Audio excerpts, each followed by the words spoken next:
انسان نماز پڑھ رہا ہے، انسان قرآن کریم کی تلاوت کر رہا ہے، انسان صدقات دے رہا ہے، انسان حج پر جا رہا ہے،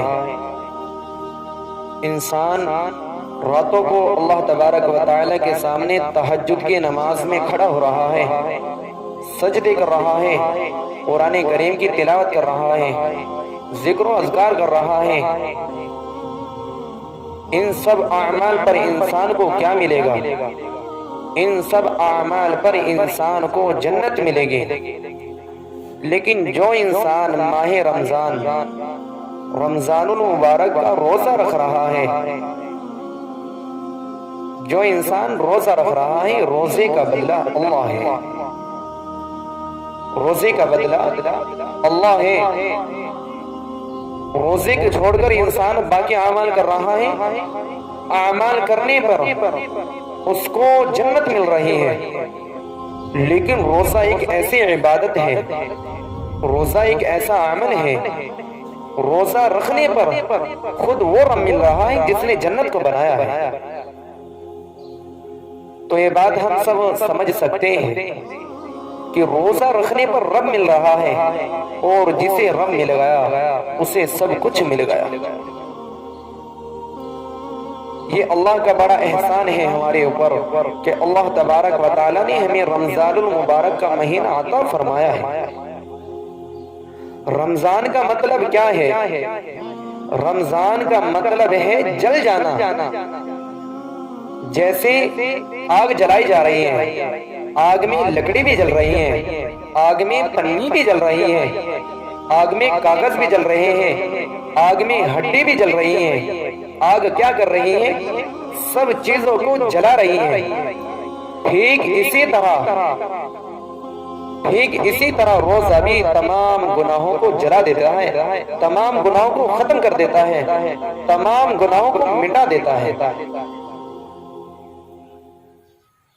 جب انسان پہلا روزہ رکھتا ہے، اللہ تبارک و تعالی اس کے پہلے روزے کی برکات سے اس کے پچھلے سال کے گناہوں کو معاف کر دیتے ہیں۔ اور جب انسان دوسرا روزہ رکھتا ہے، اللہ تعالی دوسری روزے کی برکات سے اس کے پچھلے سال کے گناہوں کو معاف کر دیتے ہیں۔ اسی طرح ایک سلسلہ چلتا ہے، ہر روزے کی برکات سے، ہر روزے کی رکھنے کی توفیق سے اللہ تعالیٰ اس کے تمام گناہوں کو معاف کر دیتے ہیں۔ اور جب 29ویں رات ہوتی ہے، آخری رات ہوتی ہے، اللہ تعالیٰ فرشتوں سے کہتا ہے کہ اس میرے بندے نے رمضان کے تمام روزے رکھے ہیں، اس میرے بندے نے تراویح بھی پڑھی ہے، اس نے سب کام کیے ہیں، نیکیاں کی ہیں، اس نے رمضان میں میری فرمانبرداری کی ہے، یہ عمل مجھے اس کا اتنا پسند آیا، جاؤ اس کے تمام گناہوں کو معاف کر دو۔ تو رمضان کا ایک اتنا بابرکت مہینہ ہے، اس کی فضیلتیں بہت بڑی ہیں، رمضان کی رحمتیں بڑی وسیع ہیں۔ ہم سب رمضان کی رحمتوں سے محروم نہ رہ جائے، ہم سب رمضان کی برکات سے محروم نہ رہ جائے، اس لیے اپنے اس رمضان کو ایسے گزارو جیسے ہمارے نبی نے گزارا ہے، اس رمضان کو ایسے گزارو جیسے اس کو صحابہ نے گزارا ہے، اور اس رمضان کو ایسا گزارو جیسے میرے اور آپ کے رب کو پسند ہے۔ حدیث کے اندر آتا ہے کہ صحابہ کرام رمضان کا استقبال کیسے کرتے تھے۔ حضرت عبداللہ بن مسعود رضی اللہ عنہ سے پوچھا گیا کہ صحابہ کرام کی جماعت رمضان کا استقبال کیسے کرتی تھی۔ آپ نے فرمایا کہ جب رمضان کا چاند نظر آتا تھا، جب رمضان کا چاند نظر آتا تھا، کوئی بھی صحابی یہ جرت نہیں کرتا تھا کہ کسی اپنے مسلمان بھائی کے لیے اپنے دل میں بغض رکھے۔ یہ دل اگر صاف ہوا، یہاں کسی کے لیے نفرت نہ ہوئی، کسی کے لیے بغض نہ ہوا، کسی کے لیے حسد نہ ہوا، تو اس کا رمضان اچھا ہے، اس کا رمضان اچھا گزرے گا۔ اگر اس کے اندر بغض ہوا، اس کے اندر کینہ ہوا، اس دل کے اندر حسد ہوا، تو رمضان خراب ہے۔ پہلے لوگوں کو اونچا مقام کیسے ملا؟ پہلے لوگوں کو اونچا مقام کیسے ملا؟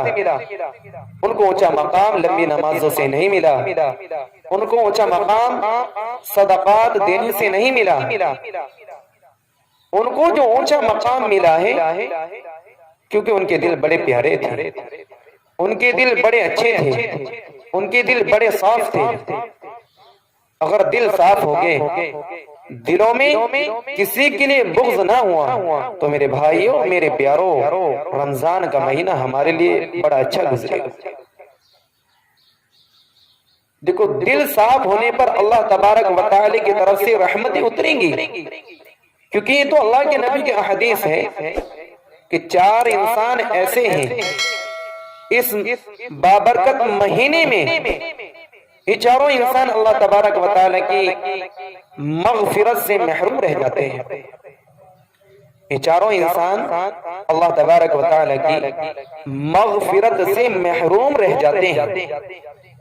ان چاروں میں وہ انسان، ایک انسان یہ بھی ہے جس کے دل میں کینہ ہے، جس کے دل میں بغض ہے، کینہ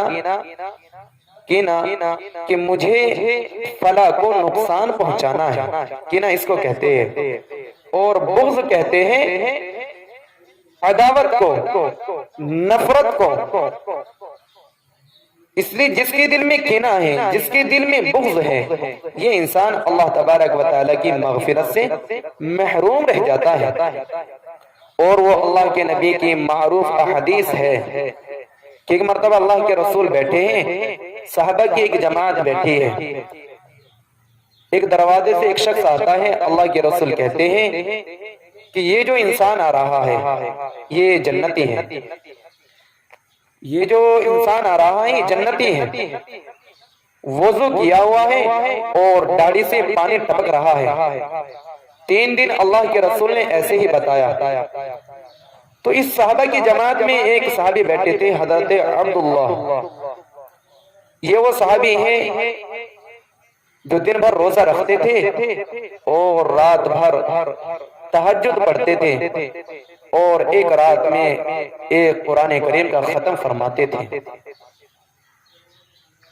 اس صحابی کو خیال آیا کہ میں اللہ تبارک و تعالی کی اتنی عبادت کرتا ہوں، آخر کیا بات ہے کہ اللہ کے رسول نے اس صحابی کو جنت کی بشارت دے دی دنیا میں ہی۔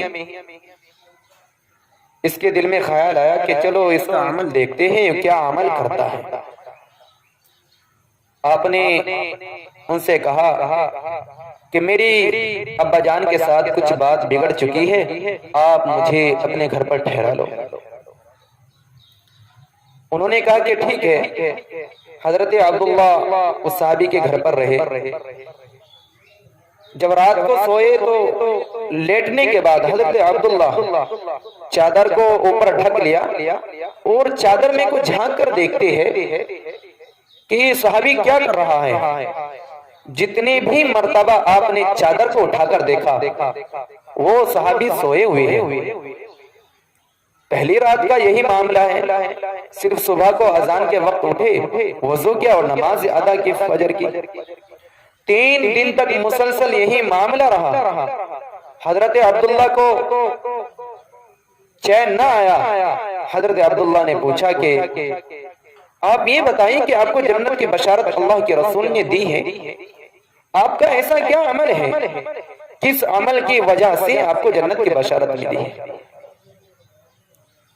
تو وہ صحابی فرماتے ہیں کہ میرے پاس کوئی ایسا عمل نہیں ہے، نہ میں راتوں کو تہجد زیادہ پڑھتا ہوں، کوئی اتنا بڑا عمل نہیں ہے۔ ہاں ایک بات ضرور ہے کہ یہ جو دل ہے یہ بالکل صاف اور شفاف ہے۔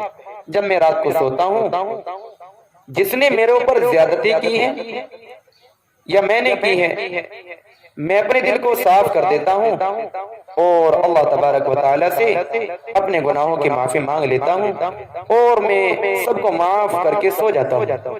صرف میرا ایک یہی عمل ہے اور اسی عمل کی وجہ سے مجھے جنت کی بشارت دی گئی ہے۔ یہ صحابی کون تھے؟ حضرت سعد رضی اللہ عنہ۔ حضرت سعد رضی اللہ عنہ، ان کی عمر تقریباً جب 30 سال کی ہوئی تھی جب یہ اسلام میں داخل ہوئے تھے۔ جب ان کی عمر 30 سال کی ہوئی تھی جب یہ اسلام میں داخل ہوئے تھے، انہوں نے کلمہ طیبہ پڑھا تھا، اور جب ان کی عمر 36 سال کی ہوئی تھی تو یہ فوت ہو چکے تھے۔ فوت تو اگر دیکھا جائے تو انہوں نے کتنے سال اللہ کی عبادت کی ہے؟ صرف 6 سال۔ اور جب ان کا انتقال ہوا لوگ ایک دوسرے کو بتاتے ہیں اور یہ ماحول ہے، لیکن جب حضرت سعد کا انتقال ہوا، جب اس صحابی کا انتقال ہوا تو اللہ کے رسول کے پاس اللہ تعالیٰ نے جبرائیل علیہ السلام کو بھیجا اور یوں کہا اس آپ کی خدمت میں آ کر کہ حضرت سعد رضی اللہ عنہ کے استقبال میں اللہ کا عرش جھوم اٹھا۔ تو میرے پیاروں اور میرے عزیزوں، اللہ کے یہاں مقام جو پایا ہے حضرت سعد نے، دنیا میں ہی جو جنت کی بشارت ملی ہے وہ صرف دل کے صاف ہونے پر۔ جب دل صاف تھا تو اللہ کے رسول نے دنیا میں ہی جنت کی بشارت دی تھی۔ اس لیے رمضان کی برکات سے فائدہ اٹھانے کا سب سے بڑا کام جو ہے، رمضان کا سب سے بڑا استقبال جو ہے وہ یہ ہے کہ اپنے دل کو صاف کر لیا جائے، اپنے دل کو صاف کر لیا جائے، جس طرح ہم گھروں کو صاف کرتے ہیں اور یہ ہمارا دستور ہے، معمول ہے، روزانہ گھروں کو صاف کیا جاتا ہے، گھروں میں جھاڑو لگائی جاتی ہے، جھاڑو سے گھروں کو صاف کیا جاتا ہے، گھروں کی گندگی نکالی جاتی ہے۔ دلوں کے اندر بھی گندگی آئے گی اور آتی رہے گی، ہمیں کیا کرنا پڑے گا؟ ہمیں دلوں کی گندگی کو جھاڑو سے صاف کرنا پڑے گا، درگزر کرنا پڑے گا، معاف کرنا پڑے گا۔ جب ہم درگزر کریں گے اور جب ہم معاف کریں گے تو اللہ تبارک و تعالی بھی ہمیں معاف کرے گا اور ہمیں ایک اونچا مقام عطا فرمائے گا۔ اس لیے رمضان المبارک میں اپنے دل کے اندر سے جتنا بھی کینہ ہے، جتنا بھی بغض ہے، اس کو نکال دیا جائے، دل کو بالکل صاف کر دیا جائے، پھر دیکھنا ہے انشاءاللہ تم ایک ایسی طاقت بنو گے، تم ایک ایسی طاقت بنو گے، ہر چیز اگر تمہیں گرانے کی کوشش بھی کرے گی تو وہ نہیں گرا سکتی، خود گر جائے گی۔ تو رمضان المبارک میں اپنے دل کو صاف رکھے، یہ رمضان کا استقبال ہے۔ صحابہ کرام کے دل صاف ہو جاتے تھے جب رمضان آتا تھا، اور اللہ تعالیٰ رمضان میں آخری آسمان پر آ جاتا ہے، اللہ کا عرش آخری آسمان پر آ جاتا ہے، اور روزانہ یہ اعلان کیا جاتا ہے کہ ہے کوئی معافی کو چاہنے والا، ہے کوئی اپنی ضرورتوں کو پورا کرانے والا۔ اللہ تعالیٰ کی طرف سے یہ اعلان ہوتا ہے، اللہ تعالیٰ کی طرف سے یہ اعلان ہوتا ہے کہ آؤ اپنی ضرورتوں کو پورا کر لے، آؤ اپنے رب سے اپنے گناہوں کی معافی کروا لے، آؤ اپنے رب کو راضی کر لے۔